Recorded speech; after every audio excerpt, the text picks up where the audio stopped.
लेकिन जहरीली शराब से मौत का सिलसिला रुकने का नाम नहीं ले रहा है। और अब ये बड़ा मामला राजधानी पटना से सामने आया है। बताया जा रहा है जहरीली शराब के सेवन से 3 लोगों की मौत हो गई है। बड़ी खबर है, पटना के बिस्कोमान कॉलोनी से ये मामला सामने आया है, जहां 4 दोस्तों ने शराब की पार्टी की। शराब पीने के बाद लौटे और चारों की हालत गंभीर हो गई।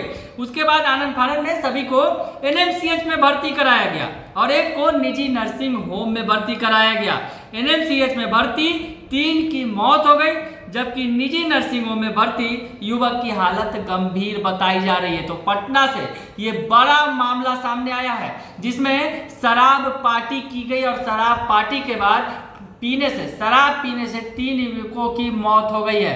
तो पूरी रिपोर्ट आपको दिखाते हैं। हमारे संवाददाता मरबूब आलम ने जायजा लिया है और ये पूरी रिपोर्ट हमें भेजी है। आप देखिए। पटना सिटी में बिस्कोमान कॉलोनी से कल एक सूचना जो आई थी कि 3 युवक की संदिग्ध परिस्थिति में मौत हुई। सूचना को बहुत वेरीफाई किया गया, रात में वेरीफाई बहुत लेट नाइट के बाद ये पता चला कि 2 की मौत हुई है संदिग्ध परिस्थिति में और 4 दोस्त थे और चारों दोस्त ने मिलकर के कहीं पर शराब की पार्टी की और जैसे ही घर लौटे तो हालत ख़राब होने लगी। आनंद फानंद उन्हें एनएमसीएच ले जाया गया, जहां दोनों की मौत हो गई। एक अन्य व्यक्ति की भी मौत की सूचना है, लेकिन उसके बारे में कोई वेरीफाई नहीं कर रहा है।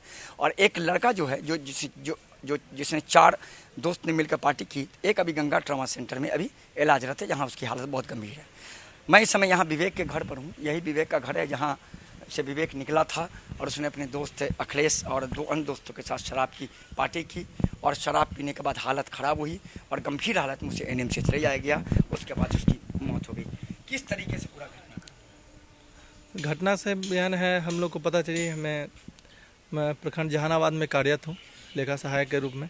हमको 7 बजे करीब सूचना मिलेगी कि विवेक नहीं है और परसों इन लोगों ने कुछ कब किया, कुछ शराब का पार्टी पता नहीं, लेकिन शराब से ही मौत हुई है। क्योंकि एक अन्य व्यक्ति, ये तीनों जो थे, चारों तो जिगरी दोस्त थे, जिसमें अखिलेश और भोलू उर्फ अभिषेक और विवेक कुमार, ये तीनों हैं बिस्कोमान कॉलोनी के जिगरी दोस्त थे। कहीं भी जाते थे साथे जाते थे और हंसी खेलना, ये सब कूदना इन लोग के साथे रहता था। बचपन के ही दोस्त थे। इन लोगों का तबीयत, उन लोग का भोलू जो था, उनका सुबह लगता है कि भाई के द्वारा है ना बताया गया कि शराब पीने के कारण है तो उन लोग को गंगा ट्रॉमा सेंटर में एडमिट कर दिया गया। इनका कब ये पी के सोए हम लोग को कोई पता नहीं है।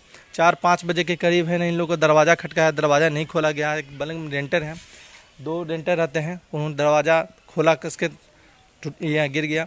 उसके बाद उनको देखा गया तो अवस्था में, विकसित अवस्था में पाए जाते हैं। हाँ, अचेत थे और मेरी परिवार लोगों के द्वारा उन लोगों को देखा गया तो वो मृत्यु में है।